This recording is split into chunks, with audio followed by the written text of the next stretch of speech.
Bonjour, nous sommes le mercredi 3 avril 2019 et je vous propose la situation des cultures de cette semaine. Alors concernant les blés, en fait on est en pleine période de redressement, montaison, hein, les parcelles vont plutôt bien avec une disponibilité d'azote, hein, des parcelles très vertes, pas trop de soucis par rapport aux dernières pluies, hein, on a des choses qui sont plutôt prometteuses. Au niveau des maladies, alors on a eu des conditions climatiques qui étaient particulièrement favorables aux champignons, hein, notamment la rouille, puisqu'on avait des rosées le matin assez longues et puis des températures douces l'après-midi. Pour l'instant, la rouille n'est pas signalée dans le département, mais il faut savoir que les conditions ont été favorables à cette maladie. Surveiller en priorité les variétés sensibles, hein. Sur les variétés plutôt tolérantes, le risque est faible.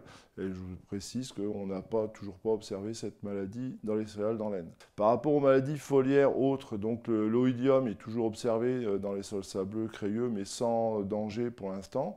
Bon, peut-être qu'avec le retour des pluies, les températures un petit peu plus basses, on risque d'avoir des développements, donc à surveiller, notamment toujours sur variétés sensibles. Sur la septoriose, on a toujours des taches de septoriose sur les feuilles basses qu'on observe depuis l'automne. Bon, les pluies aujourd'hui ne sont pas suffisantes pour provoquer des développements importants. La situation reste saine et maîtrisée.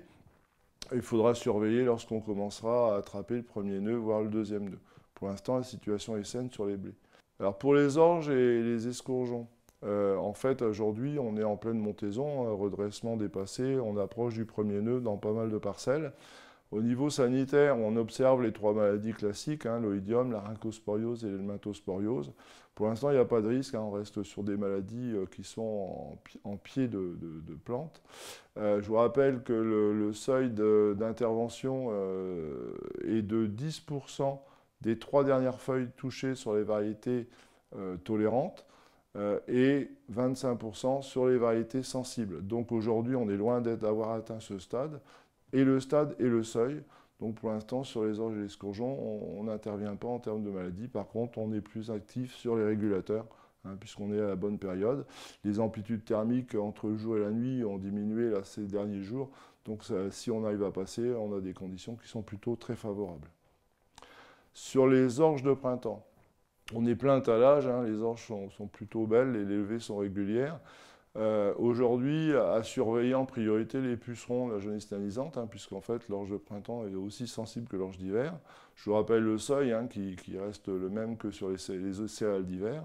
Donc c'est 10% des plantes touchées ou visitées par un puceron, ou présence de pucerons pendant 10 jours en dessous de ce seuil. Pour l'instant, il y a quelques parcelles qui sont signalées, mais on a peu de contamination des parcelles par ces pucerons, donc c'est plutôt favorable en ce moment. Au niveau des colzas, aujourd'hui on a à peu près un tiers des parcelles qui sont en cours de floraison. Alors en cours de floraison, c'est quelques zones avec des boutons floraux bien ouverts. La majorité des parcelles aujourd'hui, on est à boutons écartés. Et donc on est encore pendant la période de risque par rapport aux mélégètes, hein, qui sont très actifs cette année, hein, puisqu'on a ces derniers jours des contaminations importantes dans les parcelles. On avait des plantes qui étaient vraiment très colonisées.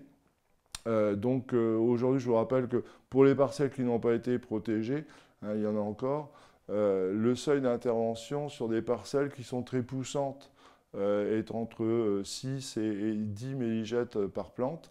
Et puis pour les parcelles qui ont plus de difficultés, qui sont en souffrance, le seuil est beaucoup plus bas, hein, puisqu'on est autour de 1 à 3 méligètes observées par plante. Donc dès l'apparition des premières fleurs dans les parcelles, en fait, on considère que le risque est écarté, hein, puisque les mélégètes vont directement aller se nourrir dans les fleurs, ce qui évite qu'elles percent les boutons. Donc on a quand même pas mal de parcelles qui, ces jours-ci, vont déclencher leur floraison. Donc on devrait normalement sortir assez rapidement de la période de risque mélégète. Au niveau des maladies, pour l'instant, les maladies restent limitées à des feuilles basses, donc pas d'inquiétude par rapport à ça. Alors, sur les protéagineux, pois et févroles, au niveau des pois, le risque TRIPS est écarté, hein, puisque la première feuille est déployée dans la majorité des parcelles. Aujourd'hui, on surveille les cytones. Le seuil d'intervention sur pois de printemps est atteint lorsqu'on a à peu près 10 encoches de cytones par étage de feuilles. Donc pour l'instant, l'activité des cytones est plutôt réduite, donc pas trop d'inquiétude par rapport à ça. Alors pour les févroles, le risque TRIPS n'existe pas, on ne connaît pas de visibilité, et pour les cytones, c'est la même chose. Seul bémol par rapport à ça, sur des parcelles de févrole qui pourraient souffrir de mauvaises structures de sol, de périodes de sécheresse, de choses de ce genre, on peut avoir intérêt à intervenir sur l'acétone qui peut affaiblir des plantes qui sont déjà en souffrance. En dehors de ça, c'est un insecte qu'on ne craint pas trop sur les belles parcelles de févrole.